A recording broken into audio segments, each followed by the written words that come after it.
It's a great day to talk hockey on HabsCast. Couldn't have said it better myself, eh? Oh, actually, that was me saying it. Okay. Well, we Rick Springhetti has joined me. Rick, how are you today? I'm very well, and how are you, Mr. Grant? Well, how am I? I will answer that with this. Lovely. I'm good. 4-game winning streak. Slightly better than last year's start, if I do say so myself. Would you not say that? Yes. That's not bad, eh? No. And it's been so much fun to watch. They kind of do it in a scary way, but they get it done, and it's just so exciting. Last night, I was Yeah. with some very good friends of mine, some great men. We had a Scotch tasting evening, and we were just loving the game at the same time. It was, Yeah. we were kids again, jumping for joy and having a blast. Yeah. Well, I wish I would have been Scotch tasting for the first two periods because you know it was a bit of a snooze fest there, but the cardiac kids is a. It's funny. I named my podcast last night "Cardiac Kids," and I saw a tweet or a post, I guess, because it was on Blue Sky from Brian Wilde, calling them the Cardiac Kids, and somebody else calling them the Cardiac Kids. I guess got to come up with a new name, the last minute Larrys or something. I don't know. Like it. No, the 2 seconds left in the game was just something Well, else, and the way it happened, I just couldn't believe it. Yeah, I hope they don't do this too often. We kind of, the team should be trying to get wins a little sooner, a little clearer, a little bit more decisive. But you take the win when you can, and that's what matters at the end, right? yeah, for sure. You look a little blurry there. Did you check your settings and make sure you're on full high def there, young lad? Gooley out a I week, am. groin injury. I am Okay. at 100 720. 1080. That's as high as it gets, my friend. Okay. Well, do you not have a 1080? Um, you should have 1080 available. No, I think maybe we only have. Okay. Anyways, whatever. So you're fuzzy. Um, you weren't fuzzy when we started. Anyway, enough of that. That's what I don't get either. I didn't do anything, so I don't No. know what's going on, to be honest with you. Okay. Well, the last couple of times you've been on, we've had some technical issues. Sorry about that, folks.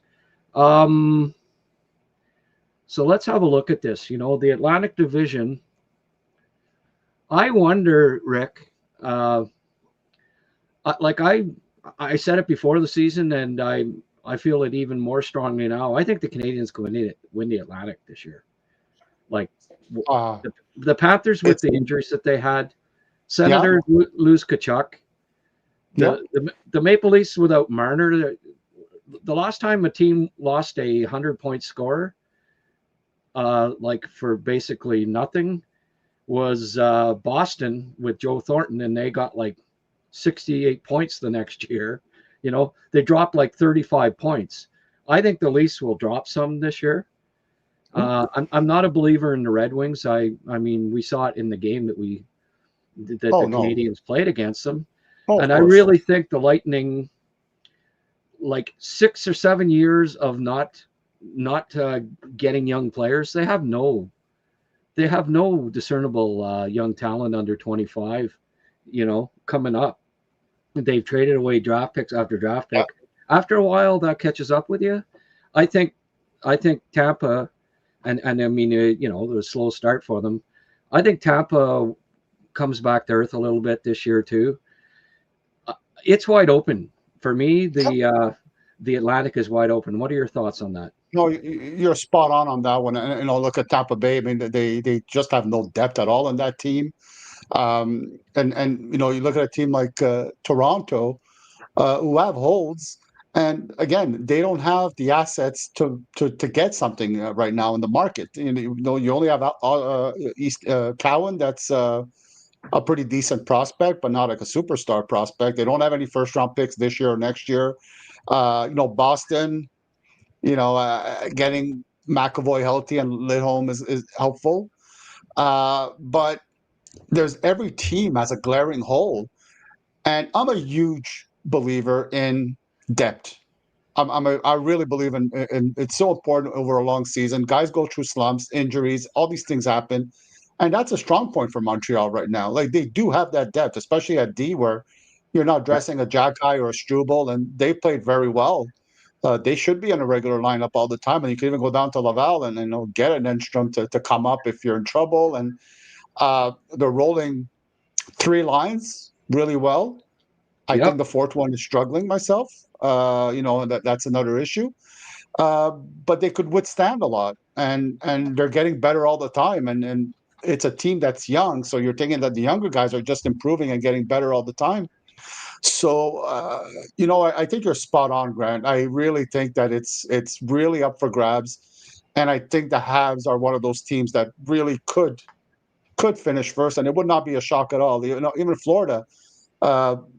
Not only the injuries, but how much hockey they played in the last few years. It's catching up to them in terms of just fatigue and being able to keep up. Yeah. So, I couldn't agree more. I think it's not impossible. And also they do have assets they could give up and cap space to get even better. And I think they will. Really, I believe that they kept that cap space at the start of the year with the goal of acquiring another big piece as the season goes along. And the rumor is that it's going to be a player from the Pittsburgh Penguins. Not saying which one, but the Habs, I think, are going to get a lot better as the season progresses. Yeah. So they're really up there as one of the top candidates to finish first overall in the Atlantic, and that'll be great. Yeah, it'd be great if they could get Brian Rust. That would just be that would turn the. I presume that's who you're talking about, right? Yes, that would just turn the division upside down. The number one target, right? Yeah. Well, Russ never sleeps, as they say, as Neil used to tell us. The Bruins. I don't, that 3-0 start, I think, is a little was a little misleading. Then they've lost the last two, and expected that a little more. But McAvoy certainly helps him. Lindholm being back, Lindholm seems to do the one good year, one bad year, and this is his good year, right? So, it's interesting, and it's funny that you mentioned the fourth line.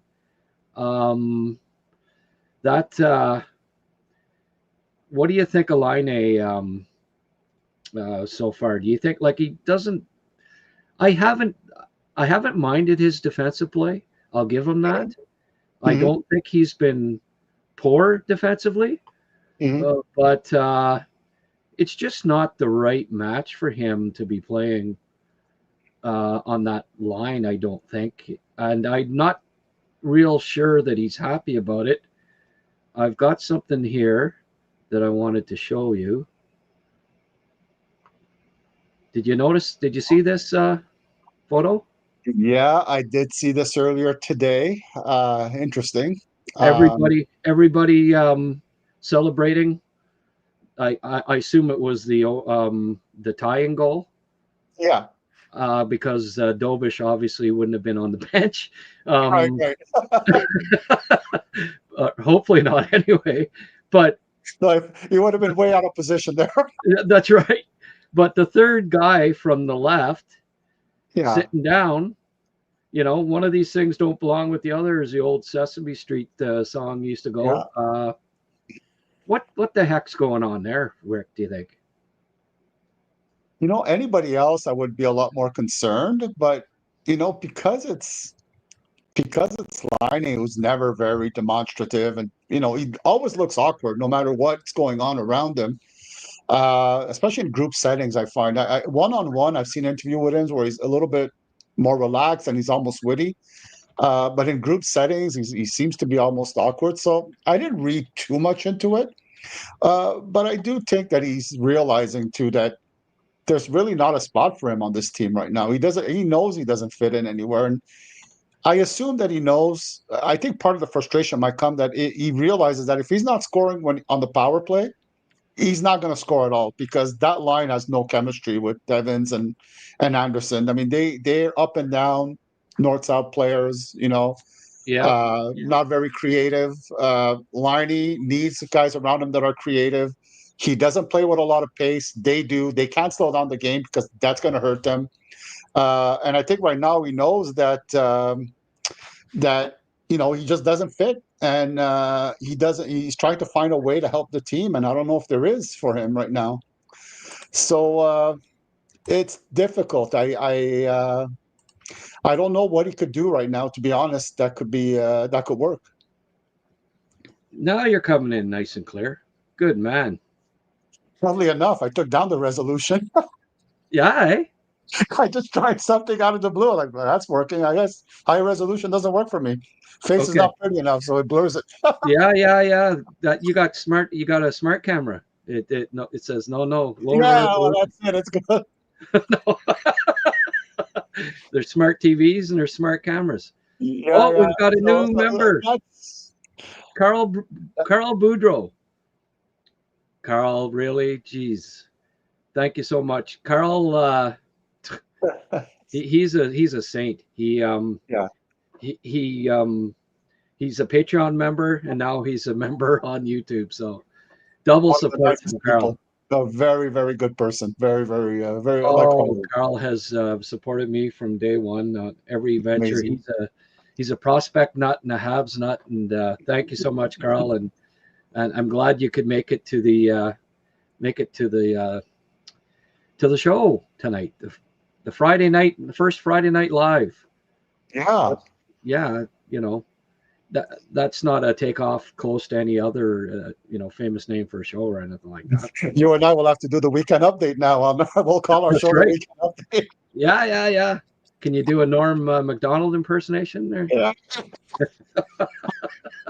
Montreal's own Norm Macdonald. But no, I don't know what you thought about it, Grant, but because it's Liney, I didn't take it too seriously. I think it's just a guy who's awkward generally, and his reaction was just somebody who's just not demonstrative. And I've known people who have met him, and they said the same thing. He doesn't seem very comfortable around people, and he's very, understated guy who doesn't really jump up and down. He doesn't get excited about stuff, and it can be easy not knowing where you fit in on a roster.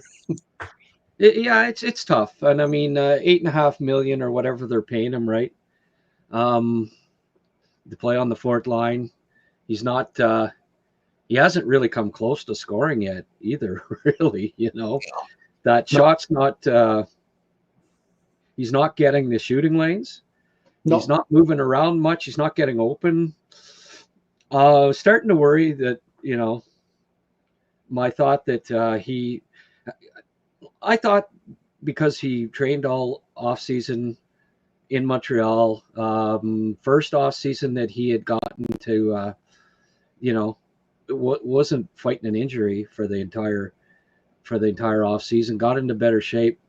I kind of thought that we might be seeing a return to a 25 to 35 goal scorer, but that's Laine though, he's a streaky player. I saw it in Columbus. I saw it in Winnipeg. He can go 8 games without a goal and then get 8 in 6, and then all of a sudden he'll have 8 goals in 14 games. So, just we'll see. Hopefully he can snag one on the power play and get rolling. What do you? The power play seems to be that and the slow starts again, like last year. Oh yeah, they can't keep doing this. They can't keep having the slow starts. They got away with it the last 2, but that's a recipe for disaster if you keep getting off to those slow starts. Marty's got a, I don't know if he has a great motivational speech after the second period or something. Or maybe you should have that one at the start of the game. And it just it seems like they don't get off to a good start again, and that's something that that you hope turns around. But do you think? I've seen some journalists post it.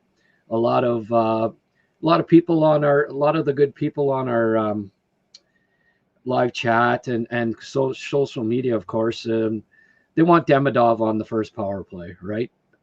Mhm. Do you think you give the first unit another 5 before you start to consider that? I think I would, but again, I'm also a believer. When I mentioned before about having depth, it's also about having depth across your lineup, right? And I like the idea of having two units that are pretty much neck and neck, right? I mean, if you put Demidov on that first unit, I think it'll help, more offense. But then a, a second unit of Slavkovsky, Larny, Doc. I don't know, right? It doesn't seem like the chemistry would work very well. I don't know if much would happen short of them crashing the net, maybe because they're all very big. Slavkovsky's an underrated passer in my opinion, yes, but I think not creative enough to lift up the other ones, right? You had mentioned Kapanen maybe moving into that second unit power play also makes sense. He's a pretty pretty smart passer, smart player, gets in position well. But again, I think in his case, having two guys that are more snipers with him won't help him as much, because I think he needs also somebody to play off in terms of puck movement, finding openings. I think he likes to play with more pace, and I don't know if Liney and Slavkovsky could play with the pace that would work with Kapanen as well. That's just my the way I see it. So I would keep the power play for a few more games, see how it goes, and then if that doesn't work after like 10 games, I think you could start looking at some changes, maybe getting Kapanen on that second unit. Um, Yeah. See how that goes, maybe. And that's the hard part is like, do you take Liney out of that unit and maybe see what a Gallagher, let's say, and get that net, go to the net, that intensity, and maybe that would be helpful, right? Kapanen, Gallagher, and either Demidov or Slavkovsky, whatever you would decide to do. Maybe there's a unit that could work, I think, would be interesting. But Yeah. if you do that, right, what does that say to Liney? How do you integrate him in the team if you make that decision? Where do you find a spot for him? And that becomes difficult. And I think these are the things that Marty St. Louis tries to manage. I think he tries to be a human coach a little bit. And these things are things that he considers, I think. And I understand. But again, it looks like it's going to be one last season for Liney in Montreal. I don't think he's going to be back next year. So maybe you don't have to worry about it as much in that sense. Yeah. It sounds mean to say, but I'm kind of being a realist a little bit at this point. Well, Line A had the most power play goals per game last year in the NHL. He's going to be on one of the two units, I think. Yeah. They're not taking Yeah. him off. That's the one thing. That's about the only thing I think that's almost in concrete, that Line A is going to be on the power play, Yeah. one or I get two, it. and he will start getting some goals at some point on the power play. He's got too good a shot not to. Oh yeah, and that's why I'm saying to give it 10 But games. Give yeah, a score that scores tend to be streaky, as you said. So yeah, give them 10 games before you start considering anything. It's way too soon right now at this point, in yeah. my opinion, too. Kapanen's very good in front of the net. Like he goes to the net, and so I mean, if you had Line A, you bring Kapanen in, it makes more sense. I agree. If Demidov's still on the second unit, right? Like Yeah. you bring in Demidov, or sorry, you bring in Kapanen to replace Doc, and he's your net front guy on that unit. There hasn't really been anybody screening the goalie, and that in part is why Line A isn't getting any goals too, right? That's true. I think if you do move Demidov up to the first, at this point, unless Bolduc gets going on the power play, he had a hot streak at the end of last year, but so far we haven't seen a pile from him yet on the power play. It may not just mesh with those guys, and maybe he'd be better on the second unit and be the net Oh front. yeah. Ask him to be the net front guy. Oh yeah. But I think it would be Bolduc that Demidov replaces if you know, and get Slaff's been over on the right wall a lot. That would be where Demidov is, and get Slaff, you know, in and around the net, right? Right. I think that would be the change that they would make to the first unit if you know. And I mentioned it a couple of shows ago, and I think you can't go wrong with playing Lane Hudson the entire 2 minutes too. I think is another option that, you know, you especially if the second unit keeps kind of struggling a bit. I mean, they played. It's not like Marty won't play a guy the entire 2 minutes, and typically a centerman gets more tired than a defenseman. Like a defenseman can play more minutes, right? As a rule, especially, you know, he's on the blue line on a power play. I would consider he did it in BU all the time. He played the entire 2 minutes, and at the end of 2 minutes, he was like, this kid doesn't have an ounce of fat on him, right? No. He doesn't get tired. He can play the 2 minutes, and I saw him score beautiful goals minute 40 into a power play in BU. I don't know how many times, right? Still doing the jitterbug, still. So, you know, he's such an asset on the power play that I would seriously consider using him 2 full minutes on the power play, right? I mean, he's not being used as a penalty killer. You can cut back a couple of his 5-on-5 shifts if you're worried about him playing too much. And, you know, I would utilize Hudson on the, you know, man advantage as much as possible. And that's another thing that I would consider. I think I'd keep Dobson out there, you know, and go with 2 defensemen on the second power play at times if the second unit doesn't get going, because it is sort of funny that, you know, people are calling for a player to be promoted who hasn't scored a power play goal yet, right? You know, like maybe if he had 2 or 3 power play goals and the first unit had none, then yeah, it makes sense, right? Promote the guy, but the first power play, if I'm not mistaken, has 3, and the second power play has none. And you know, there's calls to promote the guys off the second power play, which, you know, rudimentary math, but to me the math doesn't add up, right? Yeah, right. No, I get it, but I think also, you know, not everything has to be a permanent solution, right? You could have Hudson on for the whole 2 minutes for a few games, get a few guys going, get that confidence back, and then let's move back to our old ways now, because we don't want to burn out Lane, even though, like you said, I think he could play a hell of a lot of minutes the way he plays, and the way he just can't get him off the ice no matter what. And then you kind of adjust as you go along, and sometimes, you know, scores just need a goal sometimes to get going. And then I just wish Patrick Laine would be able to just be a little quicker to get open. He's often the opponent is getting a stick on a lane or just a little tap or something to get in his way, and it's difficult for him. I know it's not his game. I know his knee is there's probably serious damage to his knee that might not be ever 100%.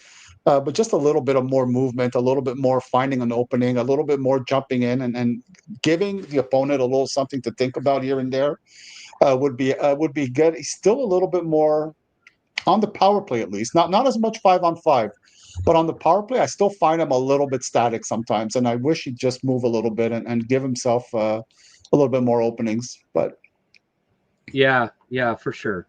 No, I agree with that 100%. But yeah, it's that's the one question mark right now with the team. I thought Struble came in and had a sound game. I figure he's going to play, he's going to play Saturday night again. Do you think Yeah. Do you think they'll keep him in the lineup? Yeah, I think they should. I really do. I think he's so good. I think people they love the fighting ability of Jacky, but I don't. I think people sometimes look at Jacky as the fighter, and therefore you lose a ton of physicality with Struble, but you don't. He is a No, you really hard, don't. heavy, strong hitter, Yeah, and he's hard to move, and he's able to get guys away from the crease area. His mobility's better. I think he reads better. His gaps are better, and see, the one thing with Jacky I find still right now, and it's still something to work on, is if the play is going normally, it's fine. It's just when the play starts to break down, I don't think he reads quick enough to recover. Struble does that better, and that helps. yeah, Um, and I think Struble could play a few more minutes too. You could go more, and that's where to get back to your previous point, right? If Helene Hudson plays more time on the power play. Well, a guy like Struble could pick up more slack 5-on-5 and take some of those minutes. I don't know if Jacky can. So these are things to consider. But I think Jacky is so underappreciated because of Jacky's. Struble is so underappreciated because of Jacky's, fighting ability and his yeah. status among fans, and he's a fan favorite, and I get it.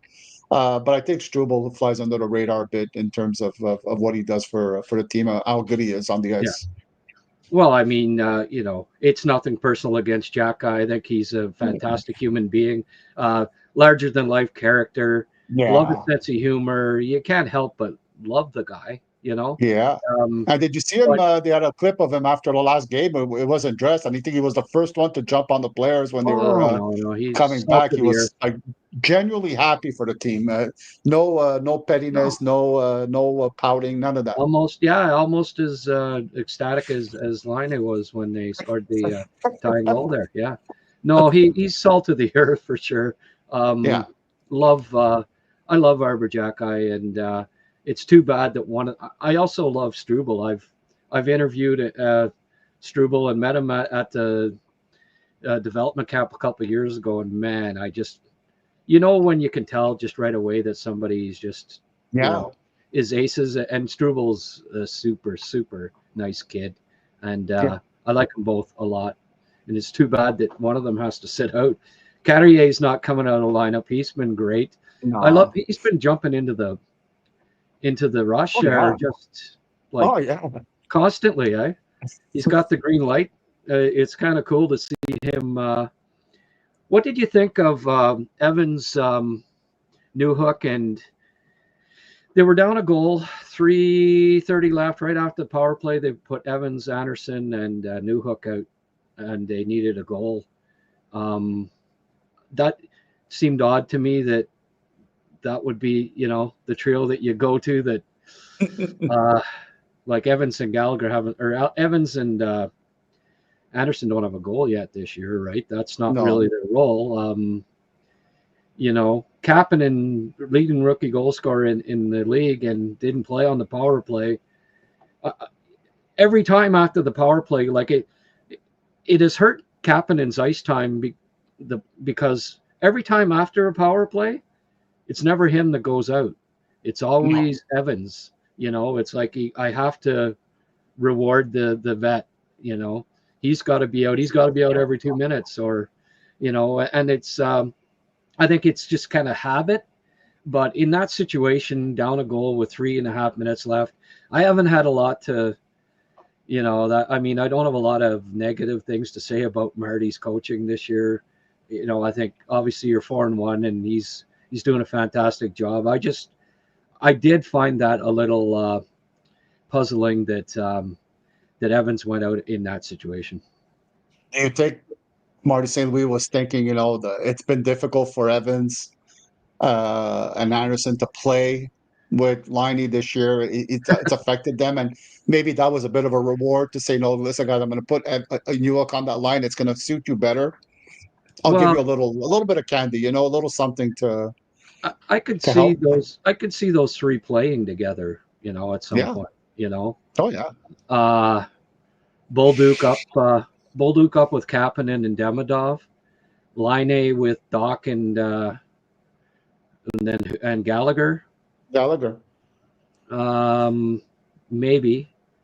Doc's been playing better defensively, so I think, and Laine hasn't been playing too badly away from the puck, so I'd be a little more comfortable having those two playing together again. They didn't look good together last year when they. No, I'd be worried though about Gallagher's habit of crashing the net with Liney's shot coming through. Right? Oh, I think Gallagher that broke his hand twice when break he his hand got in again. the way of a Weber shot or something a few years ago. Crazy. So Gooley missed the end of preseason with that groin injury, if I'm not mistaken. Was it him and Dobson both that had? And I said it at the time, groin injuries, they can nag. They can be something that Struble spent 2 years getting over a groin injury in college. Yeah. He was taking injections into his groin. Works. Our friends from Dolly Coulis were reporting that Goulet was spotted earlier today in the South Shore of Montreal limping visibly. Yeah. But, a player could limp and play 25 minutes the next a few hours later, right? They're made differently, hockey players, so who knows? But I am concerned, as you said, about that injury, and I think it's going to drag on for a long time. Yeah. It's unfortunate. Goulet's been hit by the injury bug in the last few years. Yeah. I don't know what's going to happen with that. Maybe not dressing him for a few games might be necessary at some point if they're doing really well or if it gets worse. Yeah. But I hope it stops. I hope he's going to be better for a while because it's tough. Well, I'd give him a couple of games off if it's groin and it's it's obviously he had that injury in the preseason, and if it's flared up again, don't trot him out there next game. Let it heal. You've got 6 competent defensemen. Jacky is more than capable of playing 10 to 12, 10 or 12 minutes a night. And, I actually don't mind, especially against tougher teams, physical teams, having both Struble and Jacky in the lineup wouldn't hurt either. Having two guys. Struble had a lot of good chemistry with Hudson last year. Yeah, I know. Right? Well, that's right. Struble jumps right in and plays with. I almost wonder if it was bothering them in the second period a bit, maybe even because they made the switch after the first period, right? They put Struble with Hudson after the first, I believe it was early in the second in that area, but I was having a Scotch night, so I can't remember the details. I'm asking the wrong guy. Jeez. Might as well ask Liam at his bar in on George Street.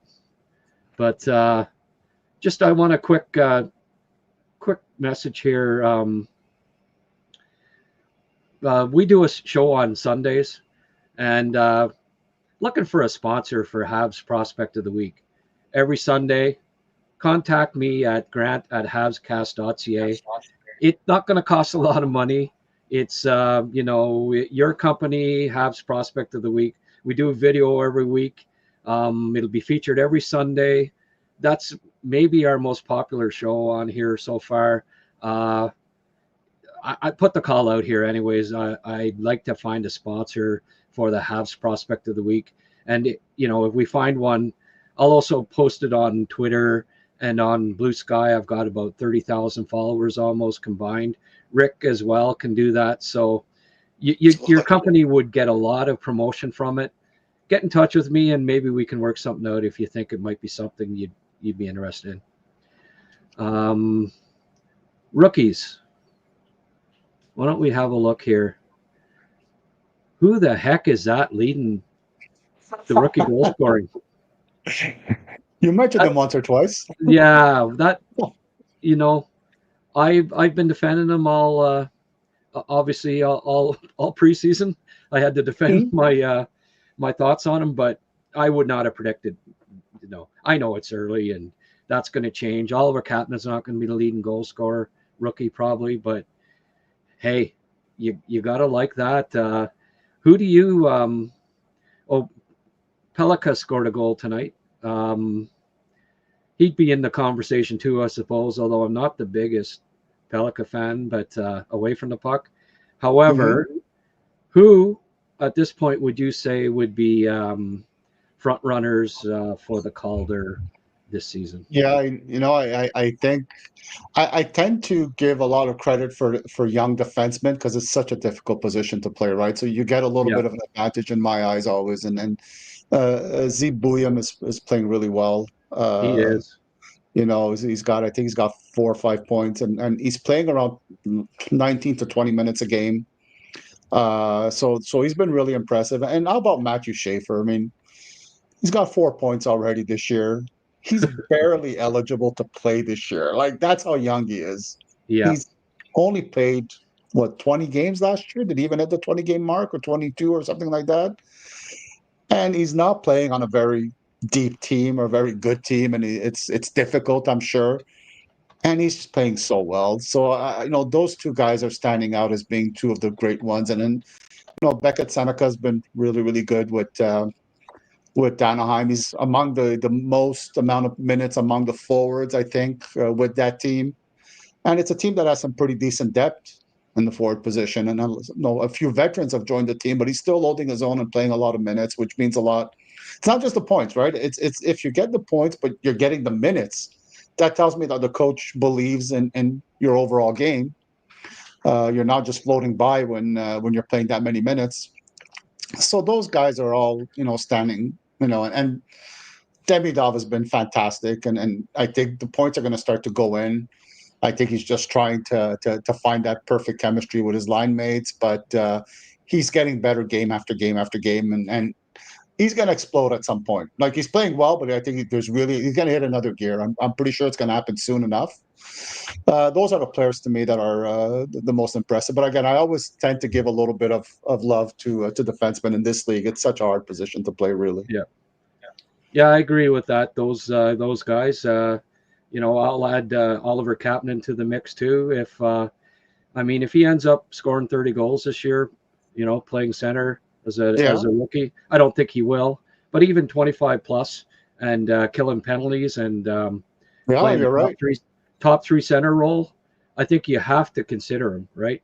Yeah, I mean, he's the only center in that group, that's and true. it's such a valuable position. He's got to be, he's got to be a sleeper. He might even, if he continues to score goals and playing with Demidov and they start to click, I would not be surprised if it's possible that they could both be nominated for the Calder, which would be amazing. I mean, and Grant, listen, you bring that up, and you're talking about his minutes earlier, and I just thought about something. I said, do you remember last year? Marty St. Louis waited 15, 20 games before really giving the reins to Lane Hudson to play those big minutes. He didn't start off playing big minutes at first. And it might be a situation where Marty St. Louis is going to give him 15 games and assess, see how he does, and then maybe open up more time for him, more situations for him after those 15, 20 games, knowing that young players could hit a wall at some point, and I think he just wants to avoid that. See how he reacts, and then maybe he's going to play more minutes and give the veterans some opportunities, because that's what coaches do, right? You give veterans a chance first, and then you may be right, Grant. You have a situation where Kapanen could, by midway through the season, be trusted in important situations more and more. Yeah, just that the fact that he's the only real center, it looks like, that's legitimately in the race right now, and there, You talk about defensemen, and I agree, but I also think center and defense are the most valuable positions. And you're a rookie playing a top three center role in the NHL. That's always impressive. And if you lead all rookies in goals, I mean he is now, and you're a top three center, you got to be in the certainly in the conversation for the top five. Anyways, right? But and his goals have been beautiful. He's had nice goals. It hasn't been like lucky, fluky, bang off somebody. He has a good shot. He aims it, and he gets open for them. So you're right about that. There's a lot of good points you bring Grant, that are really good. Yeah. Well, okay, we'll have you back again. I guess you're agreeing with me. That's good. What did you think of? I mean, I'm not a huge Corsi and Fenwick guy, but this kind of sticks out. Like Andre and Van Riemsdyk have only played 2 games. So the leading players in the entire league in Corsi and Fenwick through the first 5 games are Slavkovsky and Suzuki, and Caulfield's 8th. So or tied for 6th. I mean, Jonathan Drouin's there, so you can say, okay, it's obviously early in the season.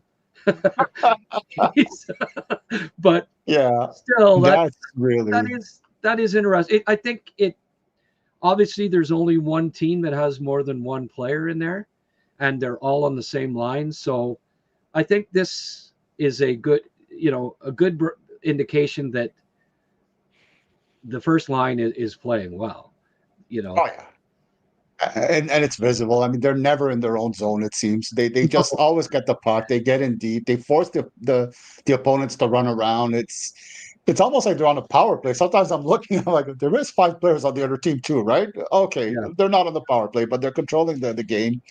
It's a line that has good players, and they're better.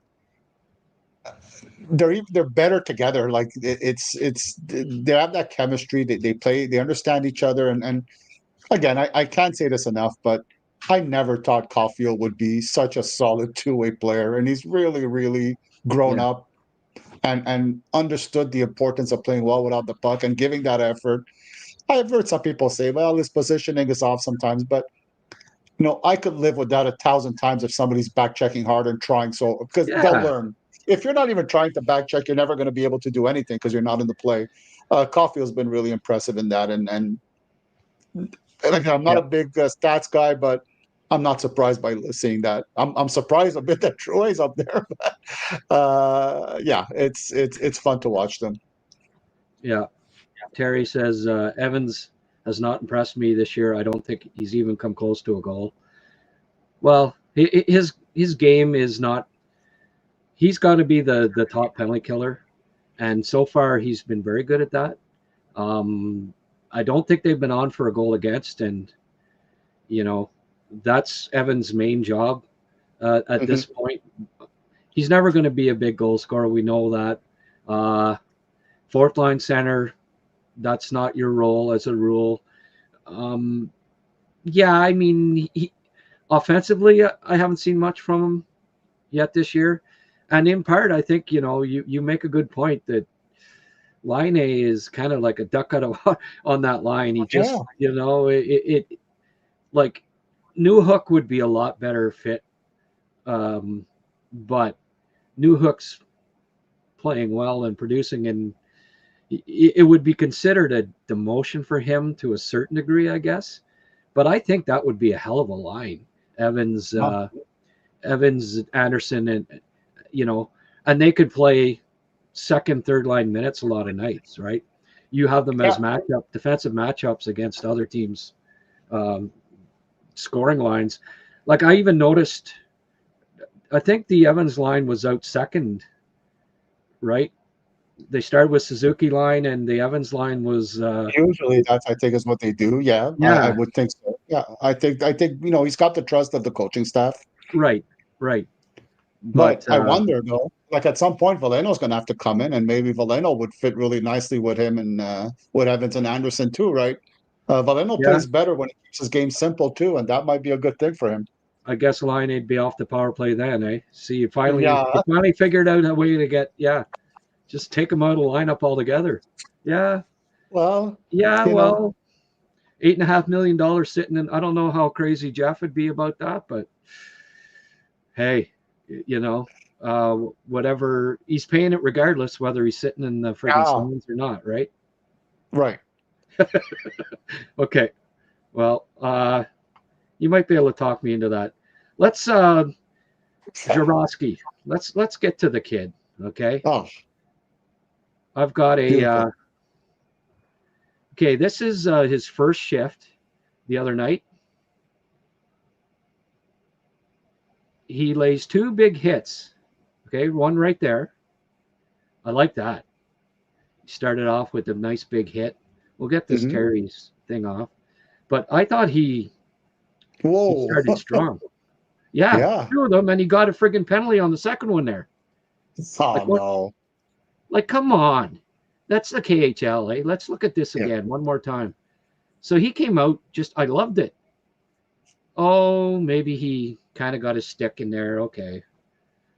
It's not, this isn't a real close-up, but anyway, he played 4 minutes the other night.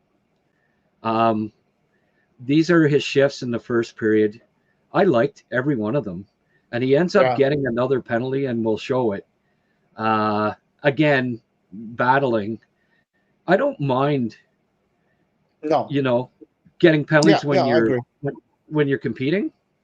Like that first one I'm fine with. Frig, he came out and laid 2 hard hits, knocked guys flying. He's an 18-year-old. I loved it, actually. But you'll see, look at here. He intercepts the pass, right? On the back check, gets it back, comes up. He's so smooth with the puck. My goodness. For an 18-year-old playing, this level of hockey, it's just it's so encouraging. Here he is again, comes in. But these are all his shifts in the first period. He played 4 minutes and he got a goal and an assist at the end of the game. But, a goal every 2 minutes is pretty good average, right? Look at that pass. Nice. Oh. So this is when they benched him for 30 minutes, okay? And he comes in, sets up a goal.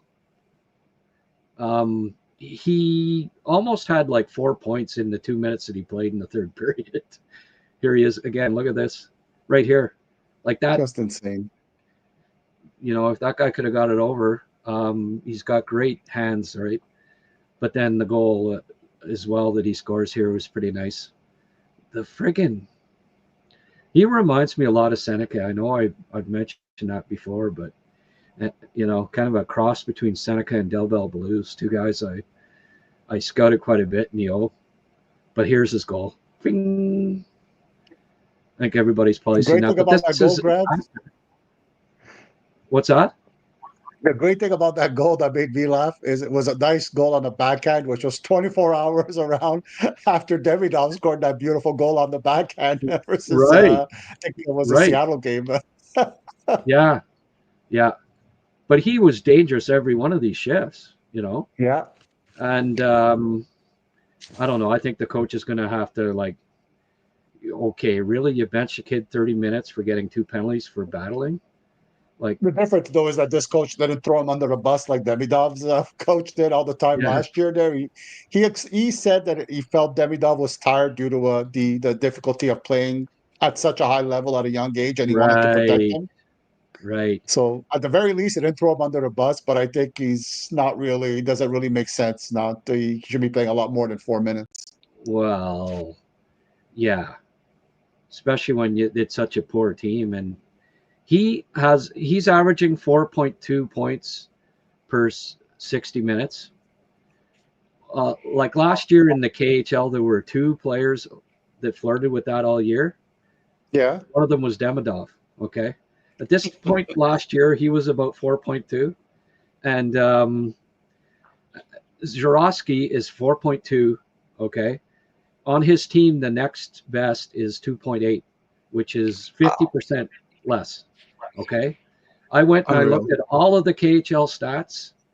He's second in the entire KHL in points per 60 minutes played, which is where Demidov ended up last year. The leading scorer in the league, Levo, had better points per 60 last year, and this year so far, Zharovsky has the second best points per 60 in the entire KHL, and he's even younger than Demidov was last year, because Demidov turned 19 in November.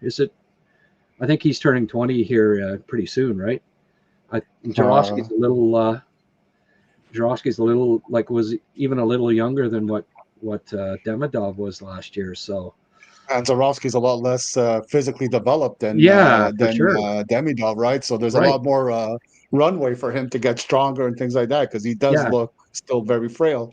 Now, before Wow. you start posting, that I'm saying he's going to be better than Demidov. No, I'm not. I'm not saying that, but that's pretty impressive.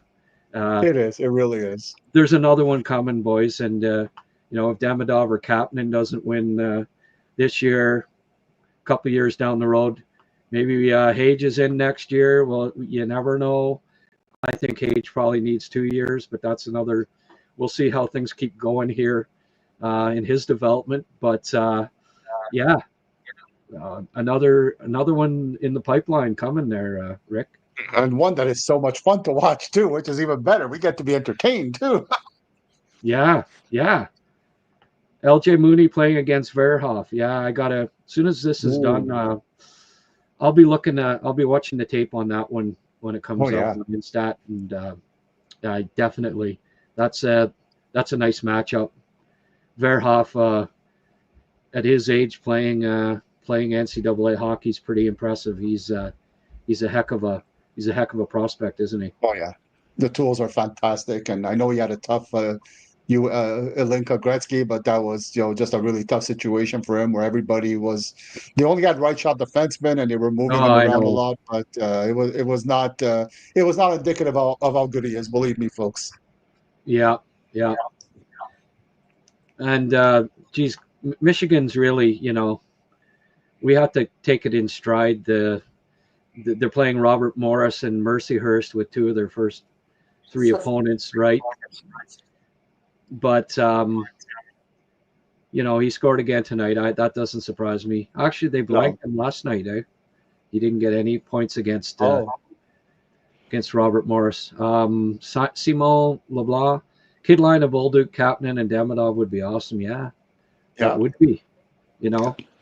I was thinking, what if you put Zach Newhook and Line A together, the Zap line.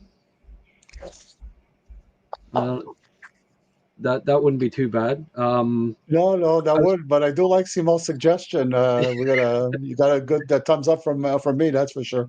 Yeah, KBD line. No, I can't come up with anything right off the bat. I know Line A, Demidov and Slavkovsky was the LSD line when they were put together, but there are some. It's funny, like Kapanen's initials are OK. Demidov's ID and Newhook's AN. So I was trying to come up with something OK and ID. The cop line, they can you can never pass them. OK and ID. Anyway. Yeah.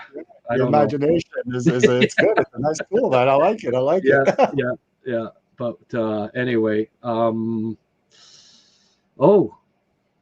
Joe, Rick, try to contradict Grant once. No, he knows the rules. My show, you gotta agree with everything I say. That's why Rick's on all the time. We've always saw things very similarly, though. Like historically, even when we first met, we tend to see things pretty much the same way. So it's going to happen a lot that we happen to agree. But when we did our rankings, and you do your rankings and I do mine, it's not always the same when we did prospects. So we're very similar. Just the details maybe are a little bit different, or we see things slightly different on certain things. But we do happen to see things the same way a lot too. So it's going to happen like that. Simo, his beer glass is half empty tonight. They win against Detroit, Seattle, Nashville, and Chicago. No big deal. Yeah, well, when you put it that way. He does have a point, right? I can't disagree, but we can't go over the top about being 4-1, but you know what? Wasn't that long ago that Montreal playing Detroit, Seattle, Nashville, and Chicago, they'd have been swept, or they wouldn't have been the favorite in all 4 games. Wasn't that long ago. Especially Nashville, for years, could never come close to beating Nashville. Yeah, that's true. That's true. Maybe this is the year And, that they finally start beating Minnesota. Wouldn't that be yeah, nice? that would be nice. But also I don't think they're a playoff team, but I think Chicago's poised for a good step forward this year. I really do. I think they have a very young defense core that's now played a few years in the league, and I think they're going to be taking a step forward, and they're getting better depth. So yeah, Chicago's not one of the great teams, but they're much better, I think, than they've been in the last few years. So, and Seattle Maybe. Yeah. is a better team than what they showed last year too. Well, So Detroit beat Toronto back to back, so they're not that poor, and they're 3-1 and winning tonight. So, yeah, yeah. And Seattle is better for sure. And Nashville, I think with Luke Richardson in there, you could see already that their defensive play was pretty solid. right. I mean, Montreal didn't get anything really going until they were lucky to win that game. Nashville probably should have won. Wow, yeah. If it would have been a 59-minute game, Nashville wins the game. So, That's true. Sheldon says Bedard's going to have a big year. Ooh, I hope so. I got him in the pool. I picked Caulfield, Slafkovsky, and Suzuki. First time I've ever picked three, and Hudson. But Oh wow, really? Eh? yeah, I decided to go with the whole line. So too bad Corsi and Fenwick weren't part of this pool. I'd be in first place. Hopefully Slav starts to get some goals. Yeah, Hage assist. He's playing against Robert Morris. I mean, Right. a bunch of smokers. But I think right? just to get back to Bedard, he desperately needs Anton Frondel to get to the team and to be a factor, because there's a lot on his shoulders right now, yeah. and Frondel's going to help a lot. If anything, if Frondel becomes the player that we think he's going to be, might be a great thing to move Bedard to the wing and to give him a little bit more freedom, and I think it'll be a very good line. So it's still a few years away, but hoping that it happens soon enough for Connor. Yeah, for sure. Hage is a goal and assist. Good for him. Hey, keep her rolling, boys. Keep her rolling. I know it's not a great team, but hey, it's still a college team, and you got to respect them. And he's playing against a lot of men, 20 plus, 20 to 23-year-olds. So Yes. good for him. Good for him to be producing. I'm going to do a lot of studying of his games over the next month, and have a real good look at his, what I'm most concerned. I know he's going to get points. I know, that's not what I'm worried about. Is he starting to look like he can play a center role at the next level? And that's what's going to be important. His defense, it's the biggest weakness in his game right now is his play away from the puck. So that's what I'm going to key on.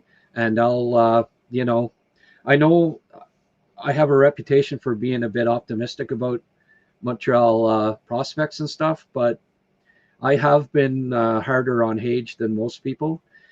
I just call it as I see it. Like I thought Demidov was going to be fantastic. I think Reinbacher will be very good. I think Hage will be good, but I don't know.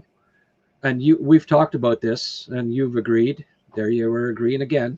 That Hage may not be a center in the NHL, which is fine. I mean, I think he can be a second line winger for sure down the road, but will he be a second line center? We'll see.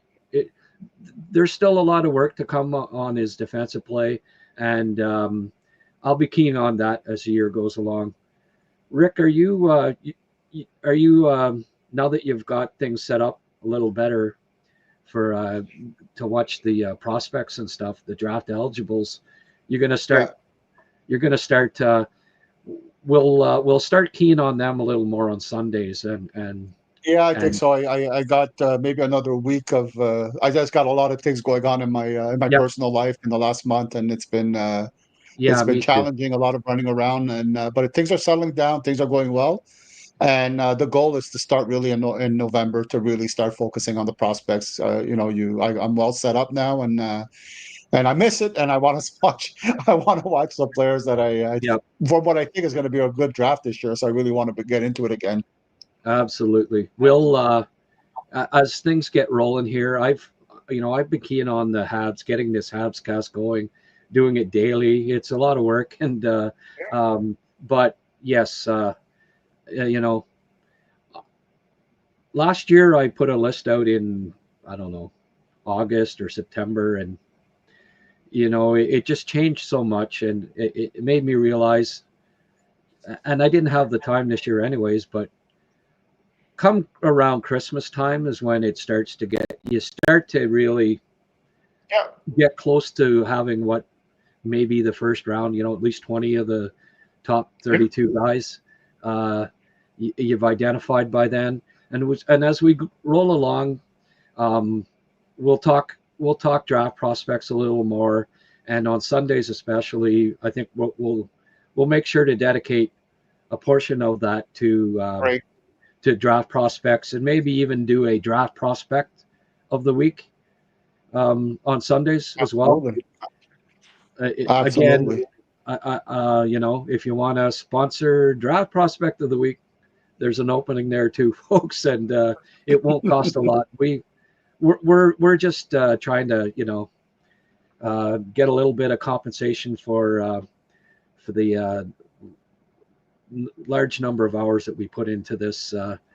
As fun as it is, I still I'm trying to make a living out of it, so every bit of support helps. And Carl, thank you for becoming a member today.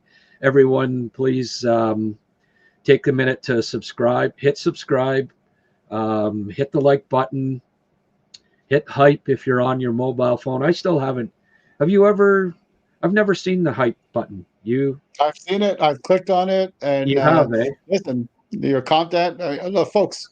It's great content, right? Grant puts these videos together. You get to see the Habs players. You get to see the prospects. You really get a feel of what they do well, and it's really informative. So really get on board. You get so much out of it, and we really are going to be thankful, and we really want to get you guys involved and become part of our community that we're growing. You are a part of it, folks. Can somebody give me an update? Thanks, Rick. Can somebody give me an update on the Jays game? Someone tell me what the score is. I'd appreciate it. I think it was 1-1 the last when I came down, and little bit of a baseball fan, but this takes priority. So listen, we said an hour for you, Rick. Yeah. It's been an hour and 2 minutes. I'm going to stay on for a few. I haven't got to many comments, so I'm gonna read a few and comment on them. You're welcome to stay for the next 15 if you want, but if you want to go, I understand too. That's completely up to you. I will call it a night. I do have to wake up early tomorrow. We're coming down to your neck of the woods, as I mentioned earlier, to come and watch the Ottawa Red Blacks take on the Alouettes. We are football fans in my family too, so I'll be getting that ready. But Grant, thanks very much always for the opportunity. I love talking hockey with you, and I love interacting with our public. It's really a big joy in my life. So thank you, and have a great night, Grant. And Sunday, try to disagree with me a little more if you don't mind. Okay. Okay, I'm gonna crap all over Kapanen. There you go. Kapanen. Okay. Good night, guys. See you, Rick. Later. Okay. We'll go for a few more minutes here, guys. But you got to give me an update on the score. 2-2. Thank you, Pierre Gingras. What inning are they in? Let's have a look here. I'll get a few comments. I want to. You guys, I love the.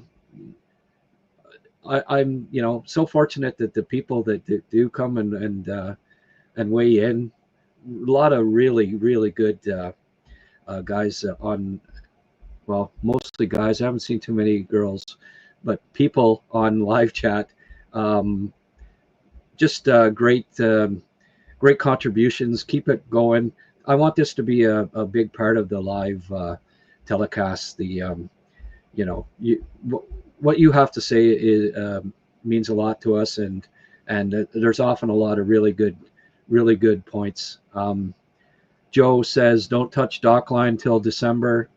Yeah, he started season with a lot of charisma, low steam. Switch Kapanen to Evans line and put Demidov, Newhook, and Line 8 against other bottom lines. Yeah. No, Kapanen on the wing. That doesn't. No. And Newhook at center. No, I wouldn't do that. That's too much. Things are going great right now. That would be quite an overhaul. I like Kapanen at center a lot more than Newhook. Newhook is destined to be a speedy two-way winger. I think is what he is. And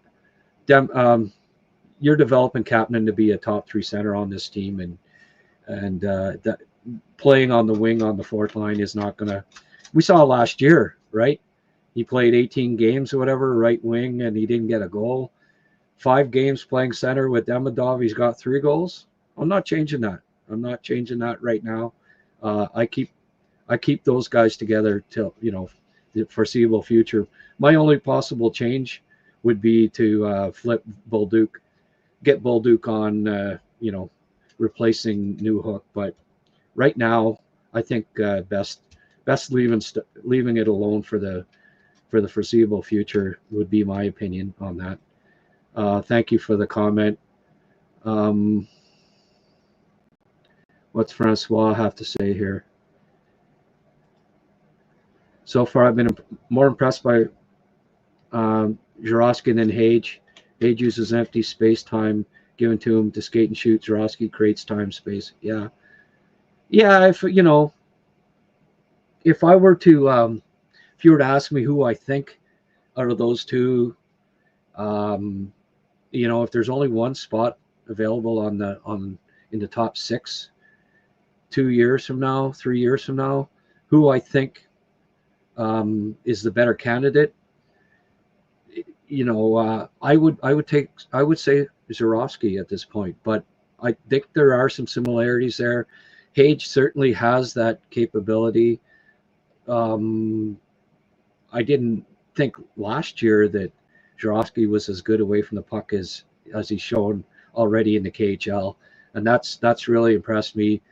He's certainly every bit as skilled as Hage. He's probably a better stick handler even. Like Zharovsky's just got unbelievably silky mitts. So at the end of the day, right now, if you put a gun to my head and ask me who, you can only pick one of those two, who's going to be top 6 in 3 years' time, I'd say Zharovsky, but a lot can change, and we'll see down the road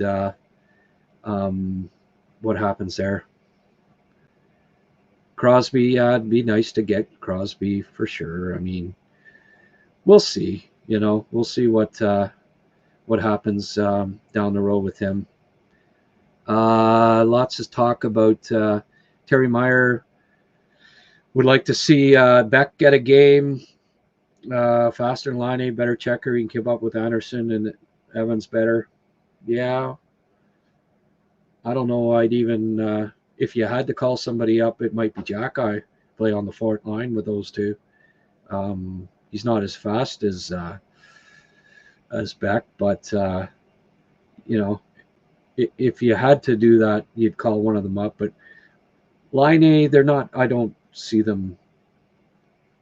Like, you can't just call a guy up, right? You'd have to send a guy down. There has to be an exchange there or an injury. Or no, sorry. I guess they've got a roster spot, don't they? They could call somebody up. No, that's true. But yeah, I don't. Veleno's going to go in, right? If and when he's been sitting there, how would it feel for Veleno? You worked hard, you worked your butt off all summer. Local boy, got an NHL spot. Yeah, it's in the press box for now, but no, Marty's not the type of coach that would turn around and say, okay, we're going to call somebody else up, and you just got to keep sitting in the stands, Joe. Can't see that happening. It'll be Veleno. If anybody comes out Veleno will get first dibs. And I thought Veleno played better than Beck in the preseason too. So he's earned it as far as I'm concerned. Little Potato, for a change, we're frickin' lucky. Finally, depth and talent. You got her, sir. They are looking good, aren't they? Glenn S. Always got to get in one of Glenn's comments. I hope you're still around. Apologies to anybody if not getting to any questions till now, but Rick had a lot of good conversation tonight. I absolutely believe that Matheson will be re-signed. No hyphen in there, but we know what you meant. Is it better to do it sooner rather than later, and what term?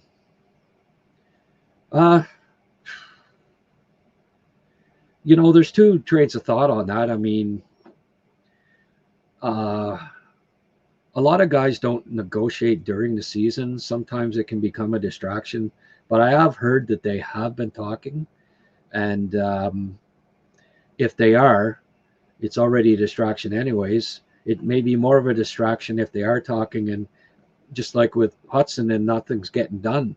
So, but on the other hand, you might want to, there's still a possibility that Montreal's out of the playoff race come the trade deadline. So there could be key injuries, there could be a slide. You don't know. You don't know for sure that they're going to be in the playoff hunt. And if that happens, we're not expecting it, but if it does happen, and you signed Matheson and then you're missing the playoffs, they might want to wait till closer to the deadline just to see. Wait until it looks like it's for sure that Montreal's making the playoffs before you re-sign them. Because if they aren't, you almost want to consider, getting the highest draft pick that you can, and trading Matheson obviously would help that happen, right? And you get back more young assets and get a higher draft pick, and you've got a lot of good young defensemen, and you could conceivably replace them in house, and maybe even with one of the high draft picks that you get, right? Like if you ended up getting Verhoff or something like that, there's your down the road replacement for Matheson. But yeah, it doesn't. The Habs don't look like they're going to be bottom feeder. A lot would have to. They'd really have to get some key injuries and tank. But still early in the season, never say never. When I still think that they should wait a little while and make sure that that they're going to be in contention before you really highly consider re-signing Matheson. I think with Matheson, he's the type of guy, with him being from West Isle and Montreal boy, I'm positive that he wants to stay, and he's the kind of guy that you could not sign during the season and still get him signed after the season ends, right? He wouldn't be saying, "Oh no, I'm going to free agency. He'll want to sign with Montreal again." So he's the type of guy that I think you could wait.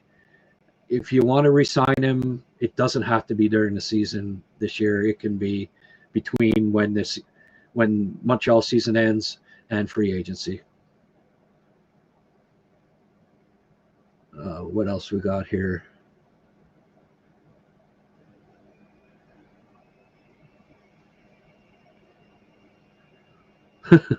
Slav better keep up. Yeah, he is. I think Slav's been fine. He's second in the league. He's leading the league in Corsi and Fenwick, and top 20 in relative expected goals. Yeah. Engstrom's ready for the NHL. Yeah, I don't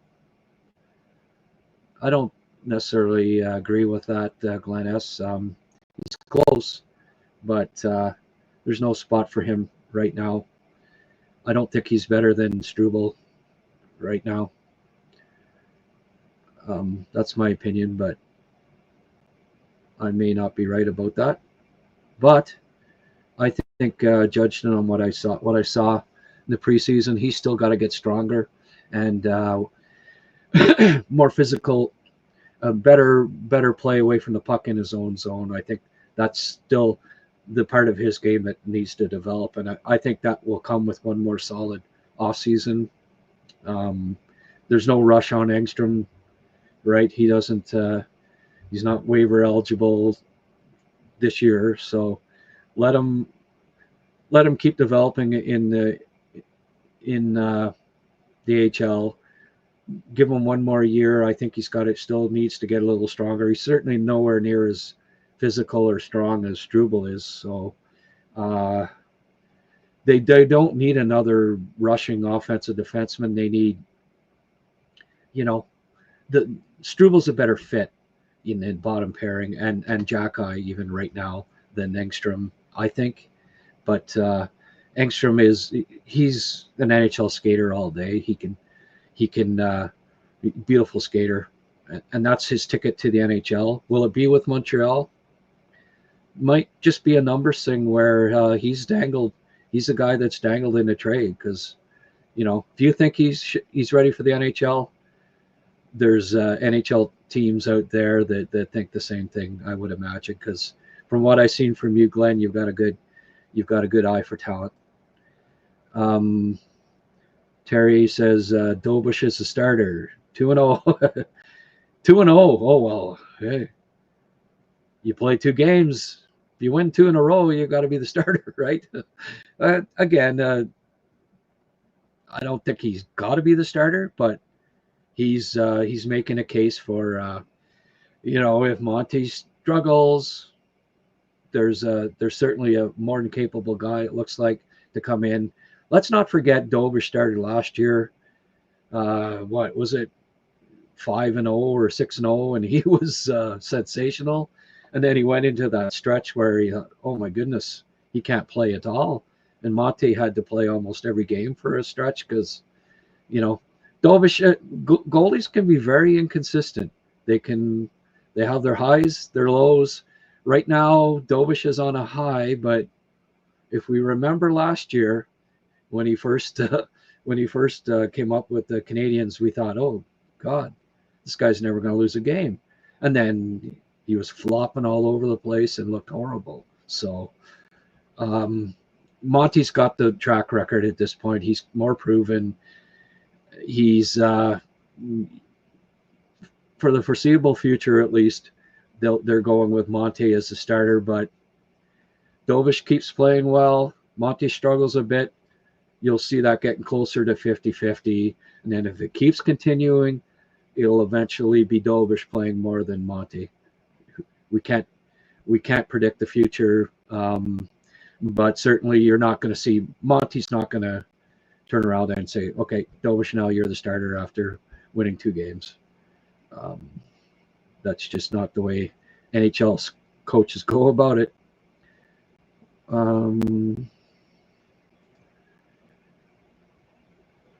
Would I take Kapanen off the PK if he's on the PP?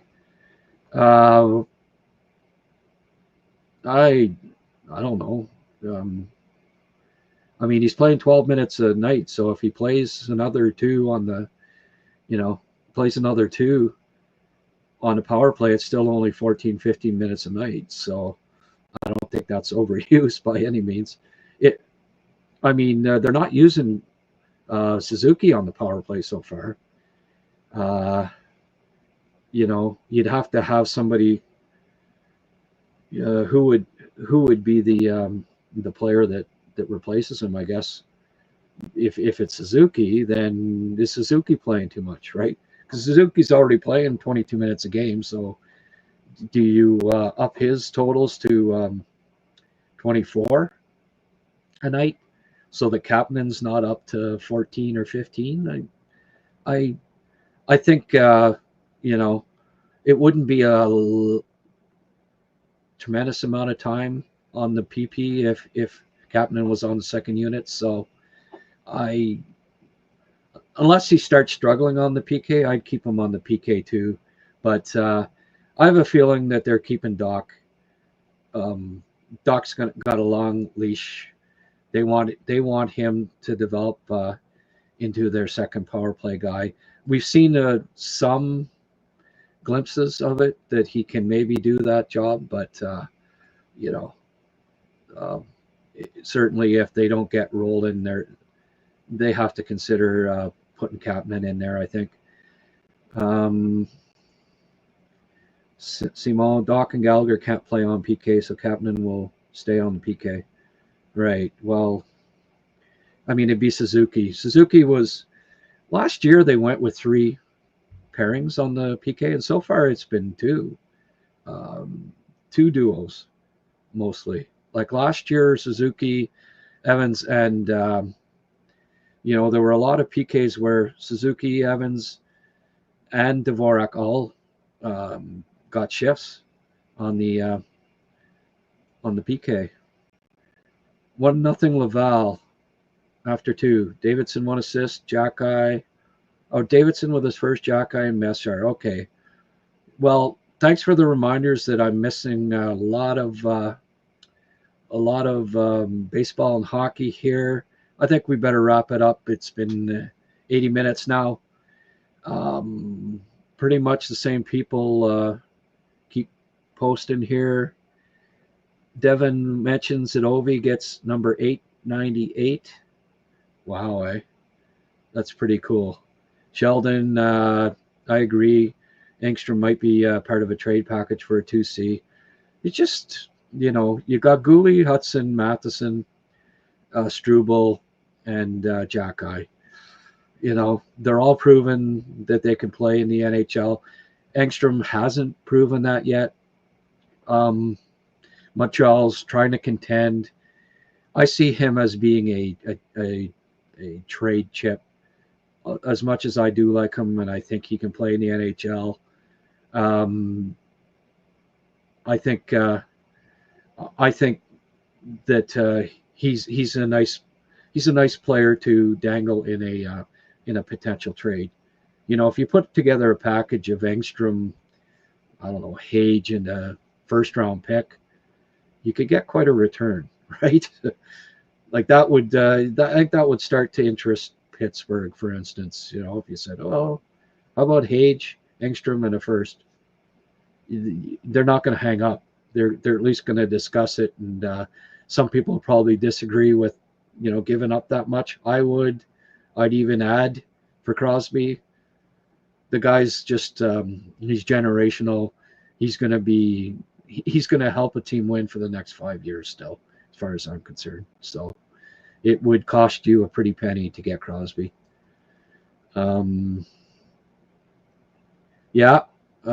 Pierre says he just needs to improve his explosion a bit, and you've got a star right there. I agree. He's going to be something. Johnny Golden. Johnny's always got some good comments. Thanks for coming in again tonight, Johnny. Kapanen and Demidov will build more chemistry the more they play together. I hope so. Glad that Cappy got one the other night, because people were already talking about it. He'd gone 2 games without. Have a great weekend, McCagg and HabsCast brothers and sisters. All right, Gaza. Yeah, I think Gaza's telling us, you know, hey, it's time to wrap her up, boys. I was hoping to get up to 900. We're at 896. That's pretty close. I'm happy with that on a Friday night with so many other things to watch. Guys, you're loyal. You're great. I appreciate you tuning in again on a Friday night. Sheldon says, I don't see Habs trading Reinbacher until. Yeah, no, they're not trading Reinbacher. No. Reinbacher was 5th overall pick. They love him. He's part of the Fugees. You know, that's part of the plan. Reinbacher, top 4 defenseman down the road. Just got to be patient, guys. We're winning a cup with Sid, 100% convinced. Well, hit the like button, as Johnny says. Okay, guys, Good. Thanks for coming out again, and I'll probably do one tomorrow night after the game. Sound good? Hope to see you then. Have a good night.